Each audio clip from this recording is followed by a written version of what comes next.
Weh, kamu tahu kasih PT Live makin hari tuh makin tambah mahal.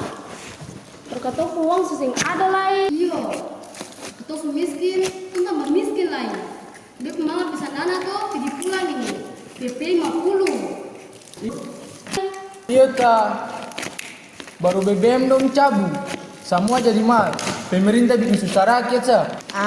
Guys, jadi gini ya. Nanti Ibu Susi akan jelasin.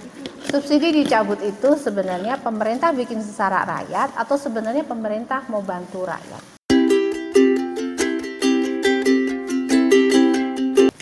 Jadi gini, pemerintah kenapa cabut subsidi? Itu karena gini, harga BBM anggap saja Pertalite. Dulu harganya berapa? 7.000, kan? Sekarang harganya berapa? 13.000. 12.800 sampai 13.000. Nah, kok dulu 7.000 bisa, sekarang 12.000. Jadi ceritanya Pertalite itu disubsidi. Subsidi itu artinya apa? Setiap kali ada rakyat beli 1 liter Pertalite, maka pemerintah akan bayar 5.000 dibayarkan ke Pertamina. Kebayang ya, 1 liter Pertalite pemerintah bayar 5.000. Kalau se-Indonesia berapa banyak tuh uangnya? Nah, sekarang pertanyaannya adalah benar nggak nih pemerintah mau sengsarakan rakyat? Jadi kenapa subsidi dicabut? Ternyata masalahnya gini, Pertalite itu kan disubsidi. Sementara yang punya mobil mewah, yang punya mobil pribadi, yang punya kendaraan pribadi banyak, dong mau beli Pertalite itu adalah orang-orang yang mampu. Pemerintah sudah selidiki, ternyata yang beli Pertalite itu adalah 80% orang yang mampu, 20%-nya orang yang miskin. Kebayang ya, dari 10 orang, 8 orang mampu, anggap saja orang kaya lah ya, dong beli Pertalite.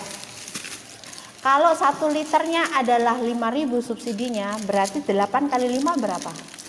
40.000. Pemerintah harus keluarkan untuk orang kaya. Sekarang yang orang miskin, cuma 2 orang yang beli Pertalite. Kalau subsidinya 5.000, berarti uang yang dikeluarkan pemerintah untuk orang miskin cuma 10.000. Adil nggak? Yang miskin dikasih 10.000, yang kaya 40.000? Nggak adil. Terus, iya Bu, tapi kan tetap subsidinya dicabut. Iya, subsidinya memang dicabut.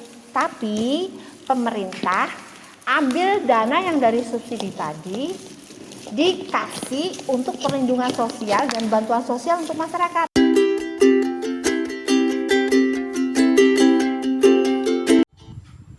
Ini adalah kisah tentang APBN dan keluarga Bu Sabar. Bu Sabar hidup bersama ketiga orang anaknya dan ayahnya yang sudah tua dan sakit-sakitan. Saat suaminya meninggal 5 tahun yang lalu, Bu Sabar seperti kehilangan harapan. Apakah dia bisa bertahan menghidupi keluarganya seorang diri dengan pekerjaan sebagai buruh dengan upah yang kecil? Alhamdulillah ada perangkat desa yang memberinya informasi untuk mengurus CKN KIS agar masalah biaya pengobatan teratasi. Keluarganya pun masuk di program Keluarga Harapan Dinas Sosial.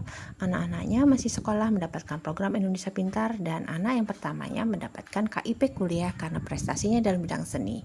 Dari mana semua bantuan yang diterima Bu Sabar tersebut dan siapa yang membiayainya? Ya betul, bantuan itu dari pemerintah dan dibiayai dari dana APBN.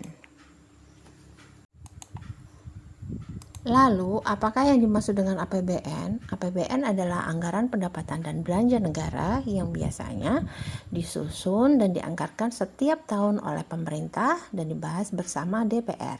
Setelah itu akan dikeluarkan undang-undang untuk pelaksanaannya. Lalu, apa tujuan dibentuknya APBN? Tujuannya adalah untuk mengatur pendapatan dan pengeluaran negara agar peningkatan produksi dan kesempatan kerja serta peningkatan pertumbuhan ekonomi dapat sehingga kesejahteraan masyarakat dapat terwujudkan.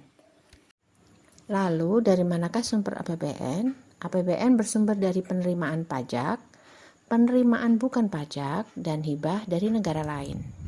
Lalu apakah fungsi APBN? Ada 6 fungsi, mulai dari perencanaan, otorisasi, pengawasan, alokasi, distribusi, dan stabilisasi. Untuk pengawasan sebagai pedoman untuk menilai apakah kegiatan penyelenggaraan pemerintah negara sesuai dengan ketentuan yang telah ditetapkan. Untuk alokasi, membagi anggaran berdasarkan tujuannya. Untuk distribusi, membagi anggaran untuk dialokasikan pada pembangunan dan pemerataan. Dan untuk stabilisasi, ketika negara sedang terjadi permasalahan ekonomi, maka pemerintah akan menstabilkan dengan kebijakan fiskalnya. Lalu, bagaimana dengan RAPBN tahun 2023 dan apa prioritasnya? RAPBN 2023 disusun dengan defisit anggaran, berarti ada pembiayaan utang untuk menutupi semua kebutuhan anggaran.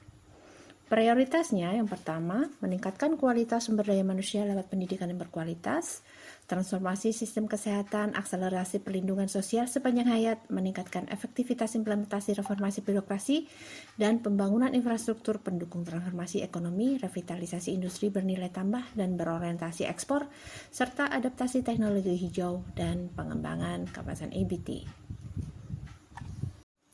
Keluarga Bu Sabar sangat senang karena pemerintah memprioritaskan perlindungan sosial, pendidikan, dan kesehatan. Hal ini sangat membantu keluarga miskin dan rentan lainnya untuk tetap bertahan hidup.